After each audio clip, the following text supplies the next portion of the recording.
Welcome, anointed ones. Welcome, beautiful souls who have stumbled upon this truth or perhaps were divinely led to this moment. There's a reason they look at you like a glitch in the matrix. They whisper about you, and their whispers carry the tone people use when discussing miracles, mysteries, phenomena that defy explanation. They study you like archaeologists examining artifacts that don't fit the established timeline, carbon dating beauty that refuses to conform to their understanding of decay.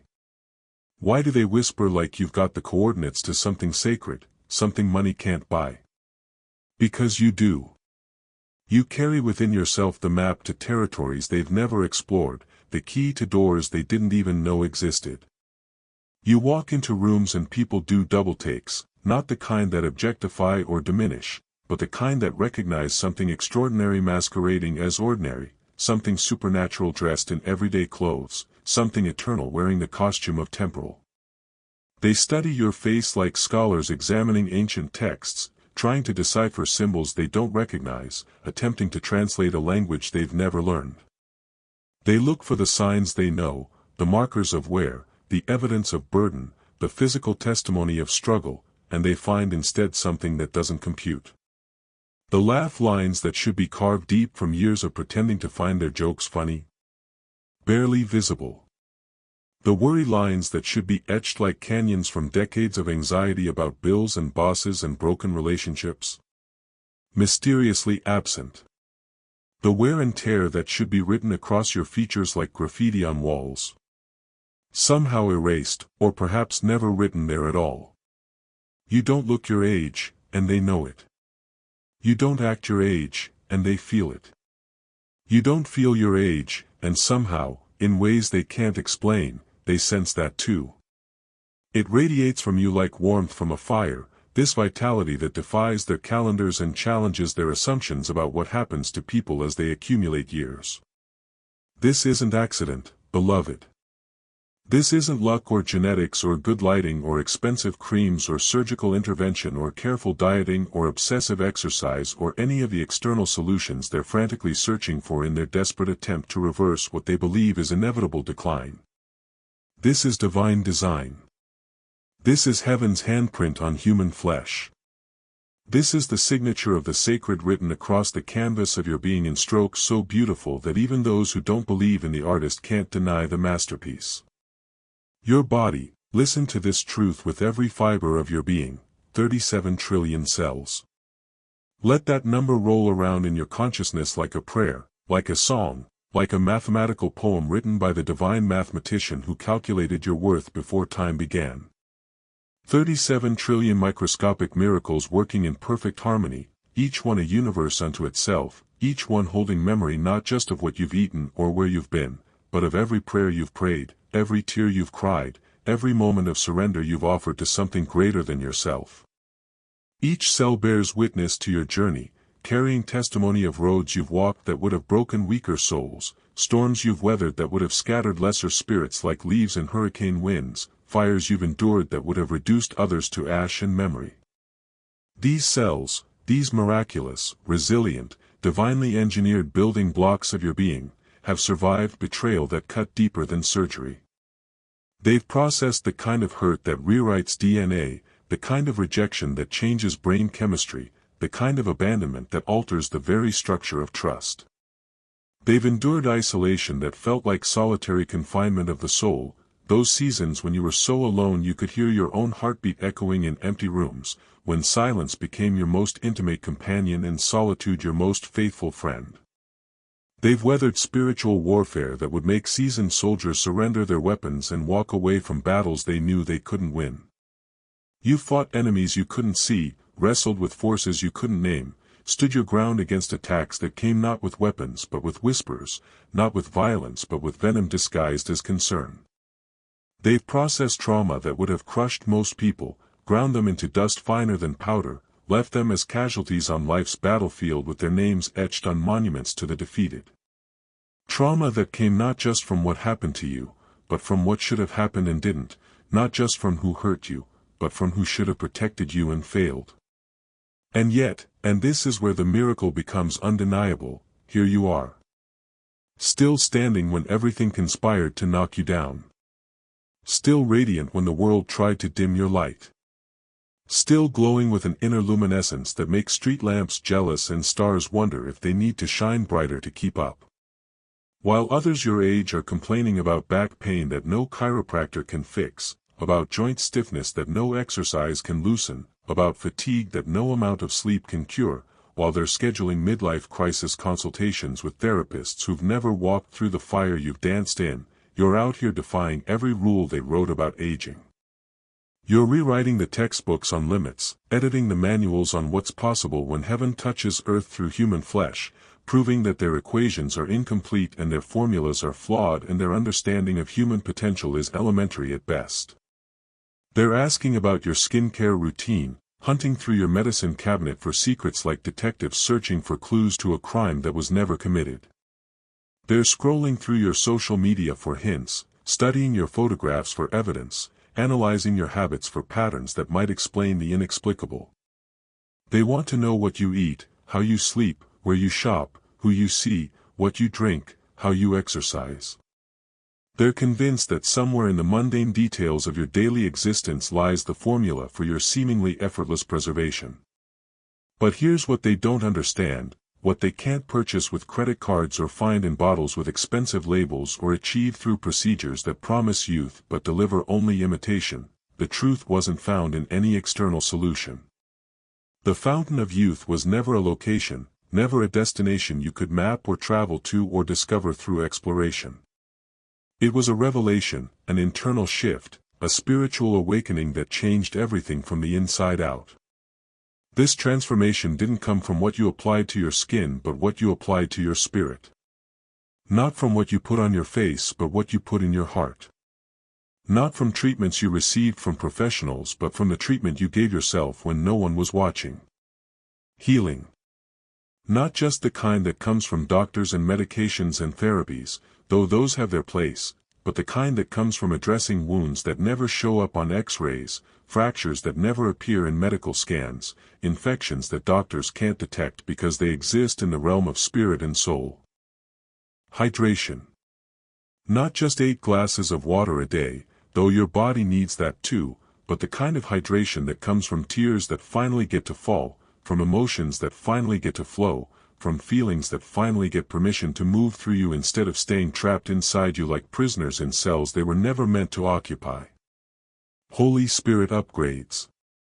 The kind of renovation that happens when you finally surrender control to the master builder, when you stop trying to fix yourself with tools that were never designed for spiritual construction, when you allow divine hands to rebuild what was broken with materials that don't deteriorate over time.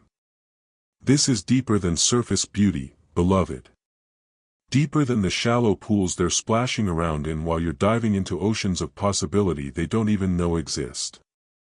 This is why your presence makes people question everything they think they know about time, about aging, about resilience, about what's possible for a human being who has walked through hell and emerged not smelling like smoke but glowing like gold. You're walking proof that their equations are incomplete, their formulas are flawed, their understanding is elementary. You represent a variable they didn't account for in their calculations, a factor they left out of their theories about human limitation. When you enter a space, you bring with you evidence that their worldview is too small, their expectations too low, their beliefs about aging and beauty and vitality too narrow to contain the full spectrum of human possibility. You're living, breathing testimony to the fact that there are laws they haven't discovered yet, principles they haven't learned yet, possibilities they haven't imagined yet.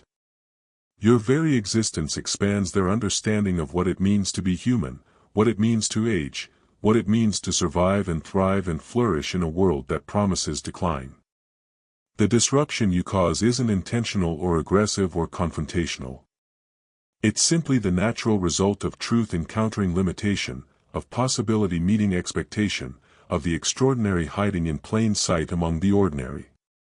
While the world chases youth from the outside in, injecting synthetic substances into natural skin, correcting with chemicals what was never broken, filtering reality until it becomes unrecognizable, pretending that surface changes can address soul-deep needs, you discovered the secret of alignment from the inside out. You understood something they missed in their frantic pursuit of external validation, something so simple yet so profound that entire industries exist to distract people from its truth.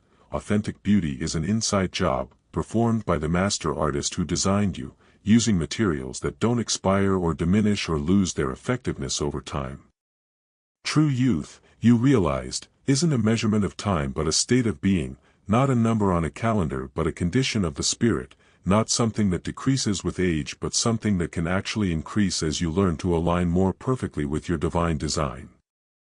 Your cells didn't just age chronologically, they evolved spiritually. They recalibrated to match the frequency of your elevated consciousness, like instruments in an orchestra tuning themselves to the pitch of a master musician's perfect note. Your energy didn't just rise, it soared to altitudes where the oxygen is pure and the vision is clear and the perspective is unlimited.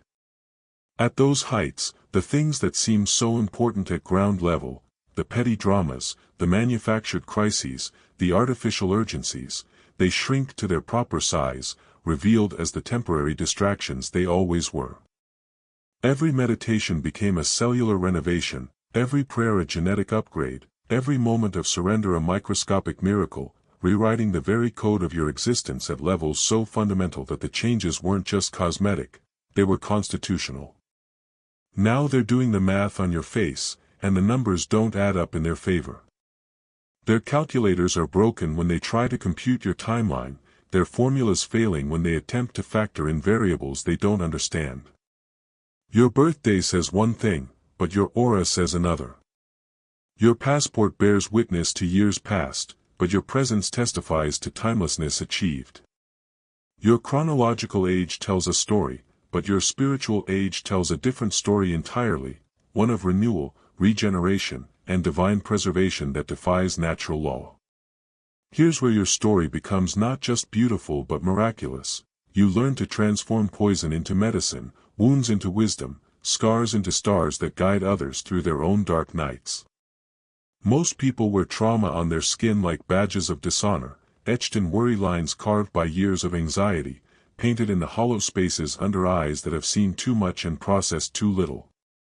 Their faces become maps of their pain, their bodies museums of their suffering, their posture the physical manifestation of burdens they've carried too long. But you beautiful alchemist, you master transformer, you miracle worker in the laboratory of your own soul, you learned the secret science of emotional transmutation. You discovered that pain isn't permanent, that wounds can become wisdom, that even the deepest hurts can be transformed into healing for yourself and others. You cried, and those tears weren't signs of weakness flowing from eyes that couldn't hold their composure. They were liquid prayers, saltwater offerings to the divine, washing away what no longer served you like rain cleaning dust from leaves, allowing your true beauty to shine through without the film of unexpressed emotion clouding its brilliance. You prayed, and those prayers weren't desperate pleas from a victim begging for rescue. They were intimate conversations with the creator of your soul, realigning your spirit with its original blueprint, tuning your heart to the frequency of divine love, recalibrating your entire being to match heaven's design for your life. You released, and that release wasn't defeat but victory over the past's attempt to hold you hostage in prisons built from memory and furnished with regret. You opened your hands and let go of what was never meant to stay, creating space for what was always meant to come. You reset your nervous system like a master technician who understands the delicate wiring of human emotion, the complex circuitry of heart and mind and spirit. You learned that peace isn't the absence of problems but the presence of divine order within chaos, that calm isn't the lack of storms but the discovery of the eye of the hurricane where stillness reigns even while winds rage. Now you radiate serenity instead of anxiety, confidence instead of insecurity, joy instead of bitterness. People can feel it from across rooms, this inexplicable calm that flows from you like a river of liquid gold, this peace that surpasses understanding because it comes from a source that transcends circumstance. Oh, this transformation is crucial, beloved. This is where you stepped out of the grand theater of fake approval, where you left the exhausting performance hall where everyone's acting parts they never auditioned for, wearing costumes that don't fit, speaking lines they don't believe, all for applause from audiences whose approval expires faster than milk in summer heat. You unplug from the soul-crushing competition where everyone's racing toward finish lines that keep moving, where the prizes change just as you're about to win them, where the rules shift every time you figure out how to play the game. You stepped off the hamster wheel of comparison that had been spinning your energy into exhaustion, that endless cycle where you measured your inside against everyone else's outside, your reality against their highlight reels, your struggles against their successes, your journey against their destinations. You stopped contorting yourself into shapes that didn't fit your essence, bending and twisting and shrinking and stretching to fit into spaces that were never designed for souls like yours. You quit speaking in voices that weren't your own, using words that felt foreign in your mouth, expressing thoughts that belonged to other people's expectations rather than your own authentic experience. You stopped living lives that belonged to other people, their dreams, their definitions of success, their timelines, their priorities, their fears disguised as wisdom, their limitations masquerading as realistic expectations. The moment you made this choice, energy stopped leaking from those thousands of tiny holes that people-pleasing had punctured in your spiritual container. Like a bucket with holes finally being sealed, you began to retain the life force that had been draining away drop by precious drop every time you said yes when you meant no, every time you smiled when you felt like crying, every time you agreed when everything inside you was shouting objection. Your body felt the shift immediately, like a plant finally getting the right amount of water after years of drought. Without the constant drain of performance, without the energetic hemorrhaging of pretense, your system began to restore itself at the cellular level. Your shoulders relaxed, releasing tension they'd been carrying like Atlas holding up worlds that were never yours to bear. Your jaw unclenched, freeing words that had been trapped behind teeth gritted in determination to please everyone except yourself. Your breathing deepened, no longer shallow from the anxiety of constant performance review. Your skin brightened as stress hormones decreased and joy hormones increased. Your eyes sparkled as authentic emotion returned to features that had been frozen in acceptable expressions. Your smile became real instead of reflexive, genuine instead of strategic. You literally became more beautiful the moment you stopped trying to be what they wanted and started being who you were created to be.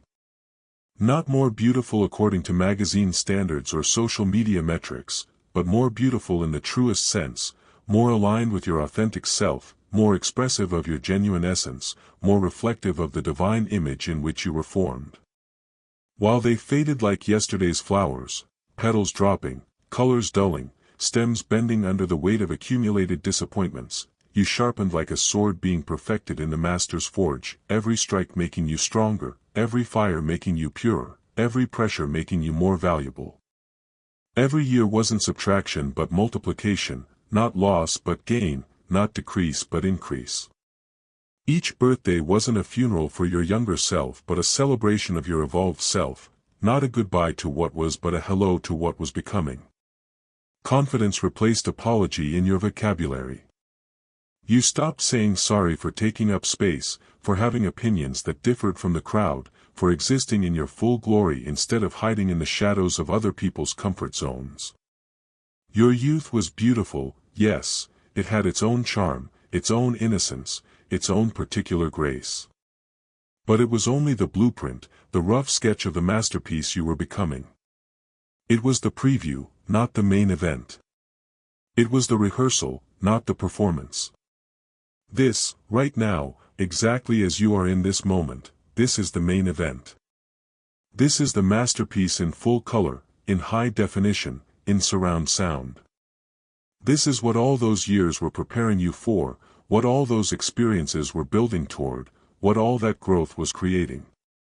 You carry yourself differently now, and everyone notices even if they can't articulate what they're seeing. Your posture speaks of mountains climbed and summits reached, of valleys traversed and heights achieved. Your walk tells stories of storms weathered and battles won, of challenges faced and victories claimed. Your voice carries the authority of someone who has been to hell and back and brought souvenirs of victory, not bitter mementos of defeat, but trophies of triumph, evidence of endurance, proof of the possible. Your smile isn't just beautiful, it's triumphant. It's the smile of someone who has learned that joy isn't the absence of sorrow but the choice to hope in spite of it, that happiness isn't the lack of struggle but the decision to celebrate anyway, that peace isn't the elimination of problems but the discovery that you're bigger than any challenge you might face. Here's where your story enters the realm of the truly supernatural, where natural law bends to accommodate spiritual reality, where impossible becomes inevitable for those who align with divine possibility. Storms didn't drain you, they upgraded you. Every hurricane that tried to level your house of faith only succeeded in renovating it, tearing away what was weak and temporary to reveal what was strong and eternal. The winds that seemed destructive were actually constructive, stripping away the superficial to expose the substantial, removing the facade to reveal the foundation. Isolation didn't break you, it rebuilt you from the inside out, like a caterpillar dissolving in the cocoon, every familiar structure liquefying into raw potential before reorganizing into something entirely new and infinitely more beautiful. Those lonely seasons weren't punishment but preparation, not abandonment but transformation. You discovered that you weren't just surviving, you were evolving. Each challenge was a divine download, updating your soul's software with new capabilities, enhanced features, expanded capacity. Each trial was an upgrade disguised as an attack, a promotion dressed as a problem, an opportunity wearing the mask of an obstacle. You stopped seeing problems as punishments and started recognizing them as promotions in disguise, stepping stones to higher levels of understanding, wisdom, and capability. What looked like setbacks were actually setups for greater comebacks than you could have imagined. Your body reflects this regeneration at the cellular level. Scientists would be amazed if they could study your biological markers, because your cells are literally younger than they should be according to chronological age.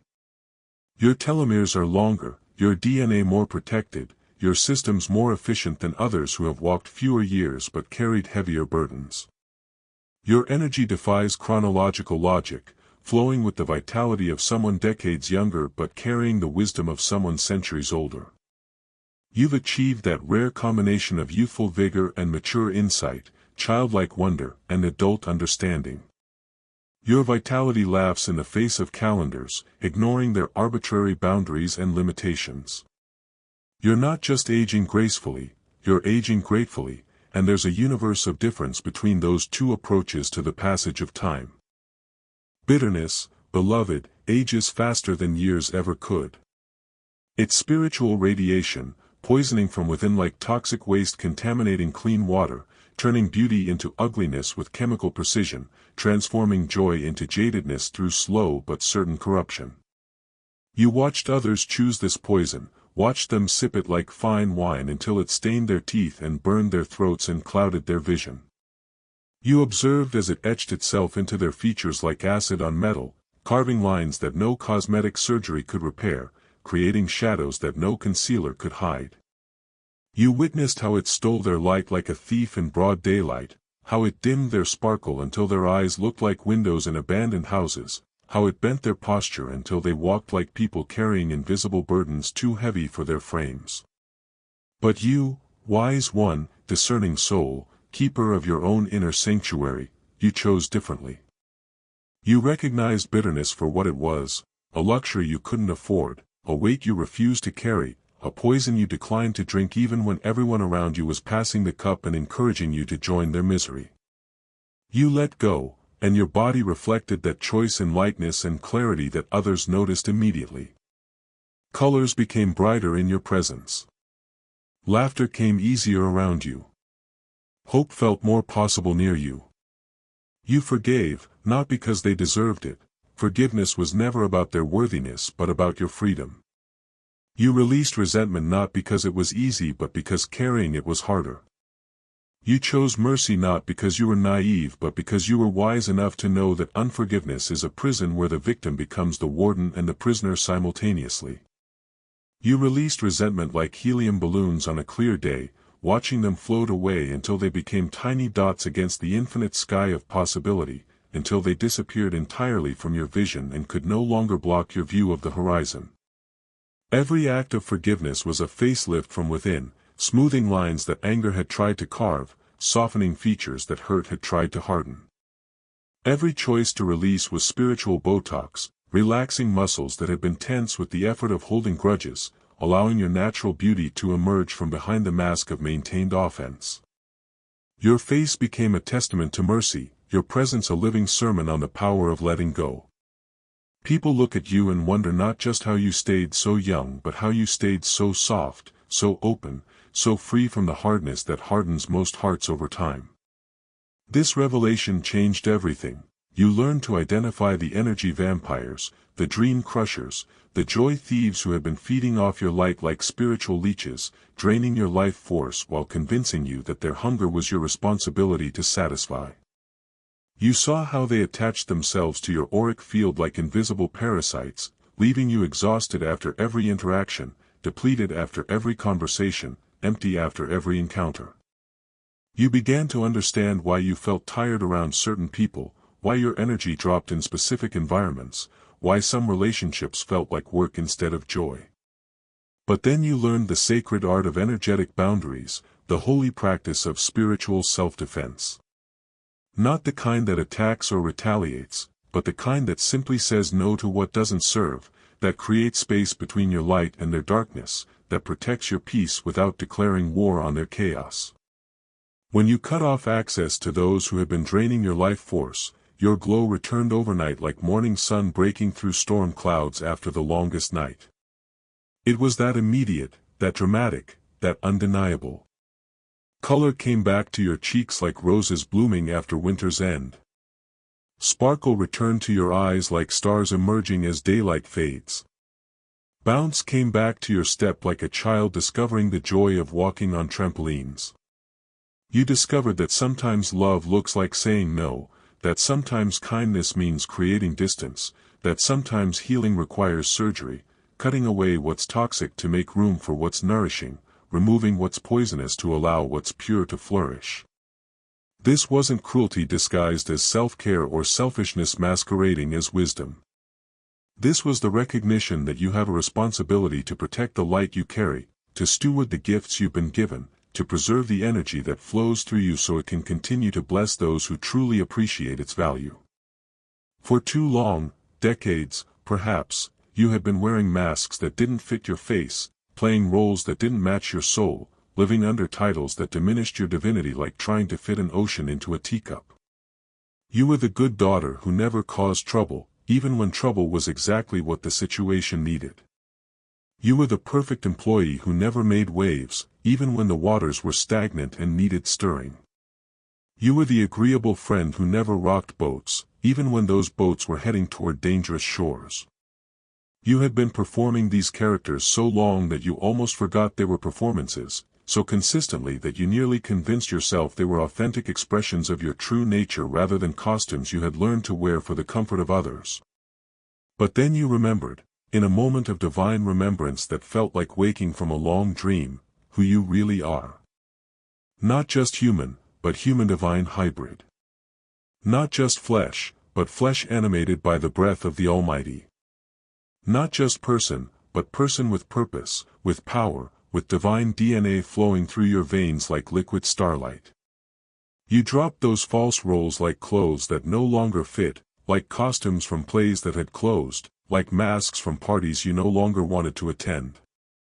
The relief was immediate and profound, the relief of finally being able to breathe fully, speak truly, exist authentically. Your posture shifted, no more apologetic slouching, no more invisible making hunching, no more shrinking to accommodate spaces that were too small for souls like yours. You stood in your full height, claimed your full space, used your full voice. Your face lit up with the weight of truth, the brilliance of authenticity, the radiance of someone who finally knows who they are and isn't afraid to show it. The transformation was so complete that old friends did double takes, former colleagues questioned their memories, family members wondered if they had ever really known you at all. This is miraculous, beloved. This is where your story enters biblical territory, where your experience echoes ancient testimonies of divine protection and supernatural preservation. Trials that should have marked you like brands on cattle, challenges that should have scarred you like battles leave wounds on warriors, experiences that should have left their fingerprints all over your soul like detectives gathering evidence. They purified you instead of staining you, refined you instead of defining you, elevated you instead of devastating you. You emerged from each furnace not burned but refined, not damaged but developed, not broken but breakthrough. Like Shadrach, Meshach, and Abednego in that ancient story, you walked through flames that consumed everything except what was truly you. The ropes of limitation burned away in those fires, the chains of fear melted off like wax in flame, the bonds of past hurt dissolved like sugar in rain. But you, the real you, the eternal you, the divine you, emerged untouched, unmarked, unashamed. No scars from those battles that should have left permanent marks. No residue from those storms that should have stained you with their debris. No burns from those fires that should have left their signature on your skin and soul. Just the golden glow of someone who has been tested and proven, tried and found true, challenged and emerged victorious. Just the radiant beauty of metal refined in fire, of diamonds formed under pressure, of pearls created through irritation transformed into treasure. That isolation you endured, those seasons when you felt forgotten, overlooked, left behind while others seemed to race ahead, that wasn't punishment. That was preservation. That wasn't abandonment. That was protection. Like vintage wine aging in perfect conditions, controlled temperature and precise humidity and complete darkness, you were being kept from the corruption of a world that ages souls prematurely, that tarnishes spirits through exposure to toxicity, that dulls the shine of hearts through constant friction with compromise. While others were out there in the marketplace of popular opinion, trading their authenticity for acceptance like merchants bartering precious gems for fool's gold, selling pieces of their souls for temporary approval like desperate sellers in markets where everything has a price but nothing has value, you were hidden away in heaven's vault. Protected from their cynicism that spreads like infection. Preserved from their bitterness that ages souls like acid ages metal. Shielded from their compromise that weakens spirits like water weakens concrete. You emerged untouched by their jadedness, uninfected by their disillusionment, uncorrupted by their surrender to mediocrity. Your heart remained tender when theirs grew hard as stone. Your hope remained bright when theirs dimmed like dying bulbs. Your love remained pure when theirs became conditional and calculated. The isolation that felt like exile was actually incubation. The loneliness that seemed like punishment was actually preparation. The solitude that appeared to be abandonment was actually divine appointment with your own becoming. Culture, with its loud voice and demanding presence, said chase the shallow things, money that can't buy meaning, status that can't purchase significance, approval from strangers who don't even know your middle name, let alone the contents of your heart. Culture insisted that your worth was measured in your productivity, as if you were a machine designed for output rather than a soul created for connection. It declared that your value was determined by your achievements, as if trophies and titles could capture the essence of who you are at your core. It proclaimed that your beauty was defined by your compliance with ever-changing standards, as if divine artistry could be improved by human opinion. But you, beautiful rebel, holy revolutionary, sacred nonconformist, you recognized these voices for what they were, counterfeit wisdom trying to pass itself off as truth, fool's gold attempting to convince you it was genuine treasure, empty promises dressed in appealing packaging. You protected your essence instead, choosing depth over surface like a wise investor choosing assets that appreciate rather than depreciate over time. You chose substance over style like someone who understands the difference between fashion and classic beauty, between trends and timeless truth. You chose authenticity over approval, and that choice preserved your soul like amber preserves ancient treasures, keeping them perfect and untouchable and eternal, suspended in clarity that allows their true nature to be seen without distortion or decay. While they exhausted themselves chasing mirages in the desert of cultural expectations, running toward oases that turned out to be optical illusions, thirsting after water that existed only in their imagination, you were drinking from wells of living water, fountains of eternal youth that spring up from within souls that choose truth over trends, reality over reputation, being overseeming. This distinction is everything, beloved. This is where your journey diverges from the well-traveled road of unconscious aging, where most people sleepwalk through decades, accumulating years like dust on forgotten furniture, adding numbers to their age while subtracting vitality from their existence. You didn't just grow older, you deepened like wine that becomes more complex and valuable with time, like wisdom that ferments into understanding through patient seasons of learning, like roots that grow toward the center of the earth, becoming more anchored and stable with each passing year. Every year added layers of understanding, not wear. Each birthday brought expansion of consciousness, not contraction of possibility. Every season delivered elevation of perspective, not degradation of hope. You became conscious of time as a gift wrapped in ordinary moments, not a thief stealing precious commodities in the darkness of your inattention. You treated each day like a blank canvas waiting for the artist's brush, each hour like a fresh opportunity to create something beautiful with the medium of your one precious life. Each moment became a sacred invitation to participate fully in the miracle of existence, to show up completely for the adventure of being alive, to engage wholeheartedly with the mystery and wonder of consciousness itself. While others counted down to endings like prisoners marking days on cell walls, you counted up to beginnings like gardeners planting seeds in spring soil. While they measured time in losses, lost youth, lost opportunities, lost dreams, you measured it in gains, gained wisdom, gained clarity, gained freedom from illusions that had once held you captive. While they aged chronologically, accumulating years like items in storage units, you evolved consciously, becoming more yourself with each passing season, more aligned with your authentic nature, more expressive of your divine design. Here's a profound truth that will revolutionize how you understand your journey. Survival stole your youth, but God returned it in the form of vitality multiplied, beauty enhanced, radiance amplified beyond what you possessed in your earlier decades. Those years you spent in survival mode, just trying to make it through each day without falling apart, just attempting to keep your head above water in oceans of overwhelming circumstances, just focused on taking the next breath when breathing itself felt like an act of defiance against forces trying to suffocate your spirit, those years weren't lost. They were invested. Like seeds planted in dark soil, they were germinating beneath the surface where no eye could see the miracle taking place, preparing for a harvest of beauty that would defy every natural law, contradict every expectation, astonish every observer. Your 20s might have been spent healing from childhood wounds that cut so deep they seemed to reach your soul's foundation, learning to trust again after betrayal, discovering your worth after years of being told you had none, finding your voice after seasons of being silenced. Your 30s might have been devoted to the archaeological work of finding yourself beneath layers of other people's expectations, excavating your authentic identity from burial grounds of false roles, unearthing your true desires from graveyards of abandoned dreams. Your 40s might have been invested in building something meaningful from the rubble of what didn't work, constructing new foundations on ground that had been cleared by the demolition of old structures, creating beauty from ashes with the skill of someone who has learned to see potential in what others consider waste.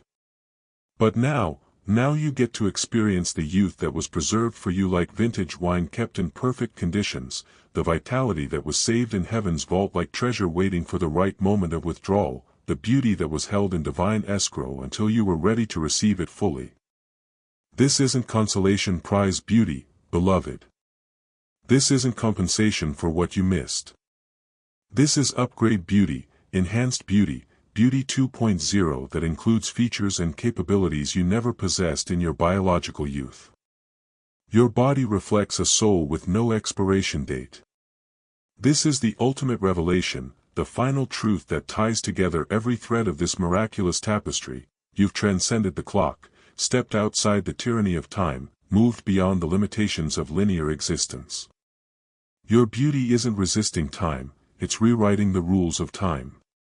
You've tapped into something eternal, something infinite, something that exists outside the boundaries of calendars and clocks, something that flows from a source that never ages, never diminishes, never loses its power to create and recreate and transform. Your soul recognized its immortal nature, and your body got the memo like a faithful employee following instructions from the CEO. Your spirit embraced its divine identity, and your flesh followed suit like a loyal servant obeying the Master's commands. You've become living proof that we are more than our biology, more than our chemistry, more than the sum of our physical parts. You demonstrate that consciousness can influence matter, that spirit can direct flesh, that divine alignment can override natural programming. What they see as agelessness is simply the physical manifestation of internal peace, spiritual truth, and divine alignment written across the canvas of your being in brushstrokes so beautiful that even secular eyes recognize the artistry. You are living evidence that time bows to purpose when purpose is aligned with divine will, that clocks surrender to consciousness when consciousness is elevated to heavenly frequencies, that calendars yield to calling when calling is answered with complete surrender. You're not running on their schedule, you're dancing to heaven's rhythm, moving to music that most ears can't even hear, following a conductor whose baton keeps time with eternity rather than temporal concerns. You're not in their race, you're walking your own path, a path illuminated by divine light and paved with purposes that transcend temporary achievements, leading to destinations that GPS systems can't locate because they exist in dimensions beyond physical geography. You're not playing by their rules because you've discovered that their game was rigged from the beginning, designed to create losers more than winners, built on foundations of lack and limitation rather than abundance and possibility. Instead, you're dancing to divine rhythms that pulse with the heartbeat of the universe, moving to melodies that were composed before time began and will continue long after time ends, participating in a symphony of souls that spans generations and transcends dimensions. When the curious ones approach, and they will approach with increasing frequency as your glow becomes more undeniable, when they ask with wonder trembling in their voices and questions burning in their eyes how you've managed to achieve what they believed was impossible, you won't point them toward creams that promise miracles in expensive bottles. You won't credit diets that steal joy from daily existence in exchange for the illusion of youth, that trade the pleasure of nourishment for the anxiety of restriction, that promise transformation through deprivation rather than abundance.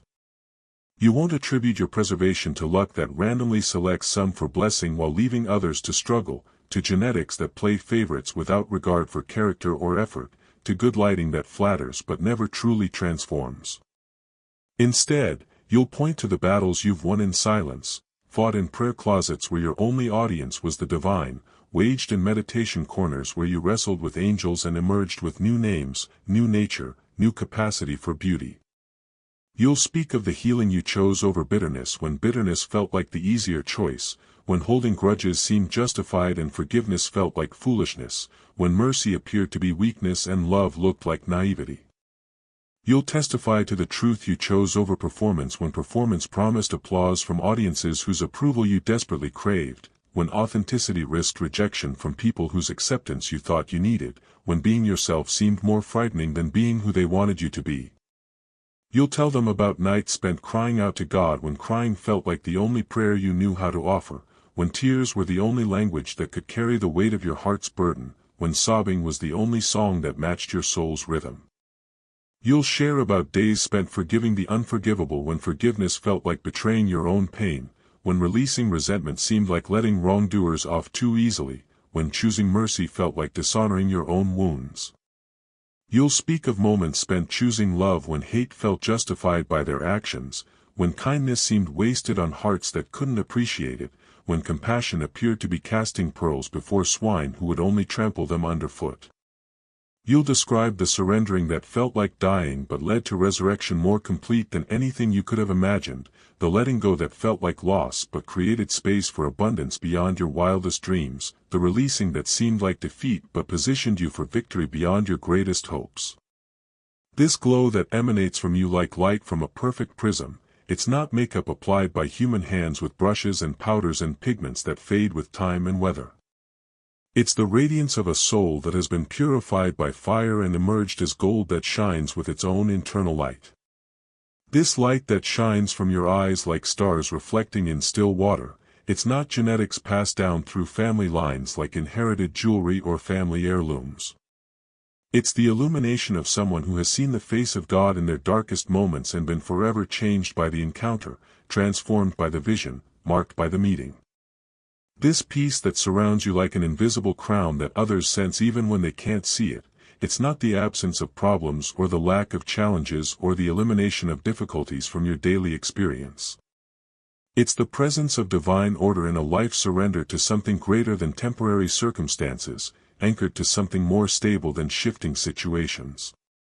This authority that flows from your presence like fragrance from expensive perfume, it's not arrogance learned from self-help books or confidence borrowed from motivational speeches. It's the natural result of knowing who you are and whose you are, of understanding your value and your purpose, of recognizing your divine nature and embracing your sacred calling.